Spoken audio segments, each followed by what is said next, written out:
मैं आकांक्षा चौहान, ब्लॉक प्रमुख नूरपुर से। कल दिनांक 26 तारीख को जो प्रकरण हुआ है मेरे पति राशु कुमार जी के साथ, वो सरासर सोची समझी साजिश है।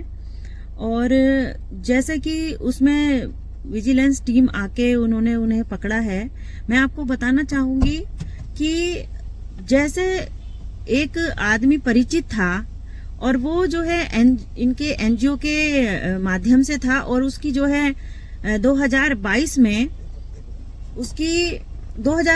उसकी जो है जो मिड डे मील का खाद्यान्न होता है या जो उन्हें ठेका मिलता है, उसकी जो समिति बनी हुई है, वो खराब काम करने के कारण सीडीओ साहब ने मतलब कि ब्लैक लिस्टेड कर दी थी, उसे उससे निकाल दिया था। अब इसके प्रकरण के चलते हुए वो लगातार राशु कुमार जी पर बहुत दबाव बना रहा था कि मेरी एनओसी जारी कराई जाए। अब ये बताइए कि इसमें एक चीज और है, समन्वयक mid day meal Rashu Kumar ji के ऊपर बीएसए साहब हैं और सीडीओ साहब हैं, डीएम साहब हैं। अब ये तीनों अधिकारी इनसे ऊपर हैं और किसी भी पत्रक के ऊपर मिड डे मील समन्वयक को नामित नहीं किया गया, कहीं भी उनका नाम नहीं है।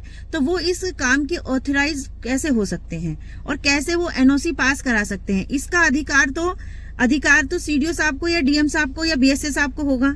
तो ऐसे में कौन इसलिए किसी से पैसा मांग सकता है जो काम हम करा नहीं सकते? दूसरी बात, अब जब वो आदमी हमारे ऑफिस में बैठा था और उसके बाद उसने जो है, जब वो ऑफिस में आया, उसने जो है ये कहा कि वो जो है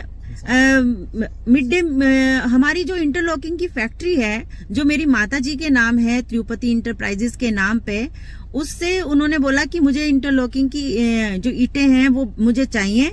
और उसने अपने ड्राइवर को बुलाया कि तुम मेरी गाड़ी में से जो है 50,000 रुपए हैं वो लेकर आओ और इन्हें दे दो। वो गया, पैसे लेकर आया और इनके हाथ में उसने दिए कि ये हैं एडवांस 50,000 रुपए हैं और आप मेरी सुबह को जो है इंटरलॉकिंग की जो ईंटें हैं वो भिजवा देना। इन्होंने बोला ठीक है, ईंटें चली जाएंगी। वो निकलकर बाहर चला गया और इतनी ही देर में वो उसके पीछे से विजिलेंस की टीम ने आकर इनको गिरफ्तार कर लिया। ये सोची समझी और बहुत अच्छी साजिश रचाई गई है, क्योंकि हम राजनीति क्षेत्र में बहुत सक्रिय हैं। इसीलिए लोग हमारे जो विपक्षी भी हैं और जो हमारे हमसे मुखालफत रखते हैं, वो हमारे बहुत दिनों से इस प्रयासरत में थे कि किस तरह से इनको इस उलझन में फंसाया जाए और जिससे इनका नाम खराब हो। तो आज भी उस चीज में कामयाब रहे हैं। लेकिन पहले दो बार भी ये बातें हो चुकी हैं और सबको इस चीज का जो मुख्य हमारे बीजेपी के अध्यक्ष महोदय हैं या और भी कोई पदाधिकारी हैं, उनको ज्ञात है इस बारे में, और अब फिर उन्होंने ये सारी चीजें की हैं। लेकिन मैं ये बताना चाहूंगी कि परमात्मा के अदालत में न्याय है। आज हमें जिसने इन चक्करों में फंसाया है, परमात्मा उनका न्याय करेगा और हमारे साथ भी न्याय करेगा। इस चीज का वो ध्यान रखें।